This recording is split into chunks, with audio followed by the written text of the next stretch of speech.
In this video series, I'm recapping, in dramatic style, every issue of Fire and Stone, a comic series traversing the Prometheus, Alien, and Predator franchises across multiple eras. If you're not caught up, click the card in the upper right corner to check out the playlist with all previous episodes. Or just keep watching and it'll be pretty easy to follow along. Today's video covers Fire and Stone Prometheus, Chapter 4.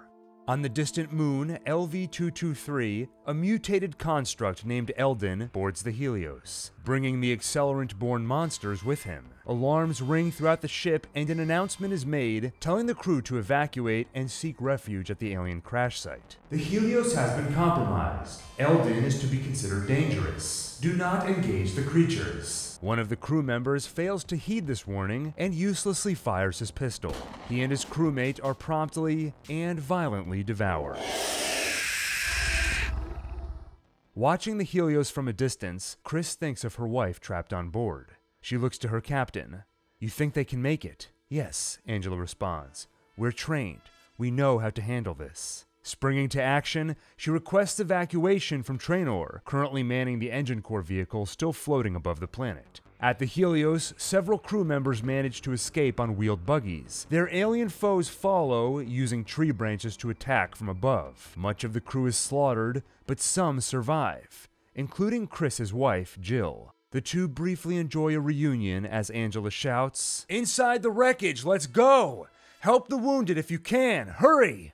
The team notes that the creatures don't seem to like coming near the ship. They're no longer being followed. But Chris shouts, "We can't count on that lasting, hurry!" Once safely inside, Angela radios the engine core vehicle again. "Traynor, really going to need that evac." He responds, "We're working on it, Angela. Still refueling from grabbing the wounded. Give us 30 minutes. Traynor is unaware of the threat which has boarded his ship. Galgo and two of his crew draw their weapons. "Sorry, but if Angela makes it out of there, makes it home, we're dead men." Angela is a witness to Galgo's earlier desertion. She can't be allowed to escape. "Please, please don't. Please." One of the crew begs for her life. Then Traynor speaks his last words. "Hold on, we can talk about it." Over the radio, Angela and Clara hear a gunshot, followed by more gunshots. Rather than dwell on their ever-fading odds of rescue, Angela leads her team further into the alien craft. They need to keep moving and stay safe, in case those creatures finally decide to come aboard. Following light at the end of a hallway, they enter what appears to be a large laboratory. Dr. James Weddle quickly understands where they are. Wayland was right. This is an engineer laboratory. Whoever works here, they're not studying life. They're making it, controlling it. Before they can explore further, 5 blips appear on their radar. 5 quickly becomes 10.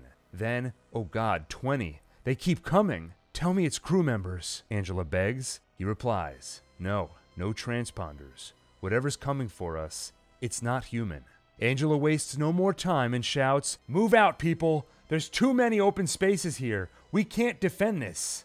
As the team makes their way through a dark corridor, James realizes Clara is missing. James runs back to the laboratory and yells for her. She responds, "This is an alien laboratory. I have to document this. We have to get the hell out of here is what we need to do. Those creatures are all over this scanner. Movement everywhere, so let's haul ass before— oh hell."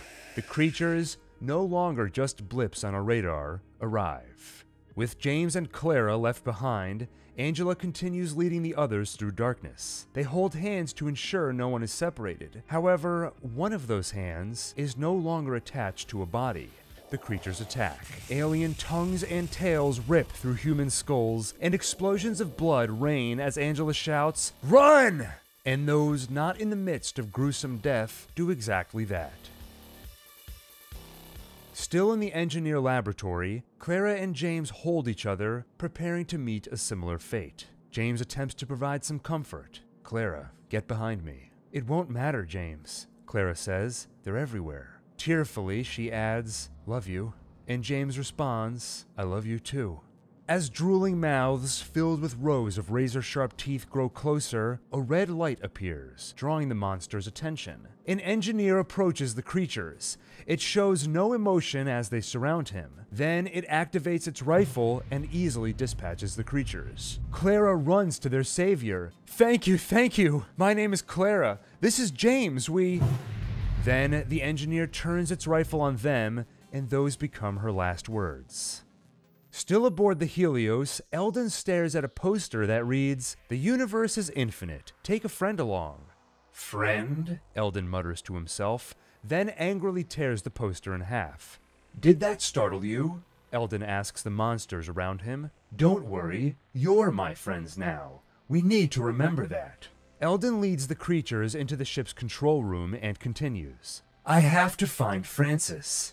I can still feel that needle going into my arm. I can feel it." As he pilots the Helios and takes off, Eldon asks the creatures, "Would you like to watch me kill my friend?"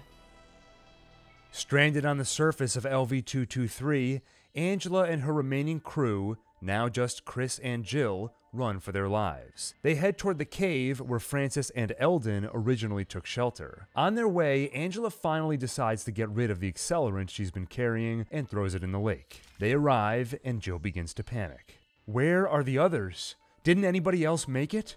Are we alone? There have to be others. Someone's going to come for us, right? Right? The ships, they can't be gone. Her wife comes to her aid. Calm down, Jill. It's okay. Then Angela announces that she's broadcasting their position so others can possibly find them. There, see? Chris says. We'll make it through this. Angela adds, someone lived alone in this cave. There are 3 of us. We're trained and we are not going to give up. We just have to find a way up there or hope somebody can come down here. In the meantime, we make do. That won't be easy, Chris points out. This place looks like hell. Got a plan? For now, we'll wait for things to calm down, Angela responds. Maybe some others will make it here. If not, we'll go looking for them. Right now, I'll stand watch. And you see about making this place look less like hell and more like home. Once she's outside and alone, Angela looks up at the stars. She looks at the vast space between them and home. Then she stares at the landscapes of LV-223. Knowing the hell which surrounds them, she says to herself, damn it.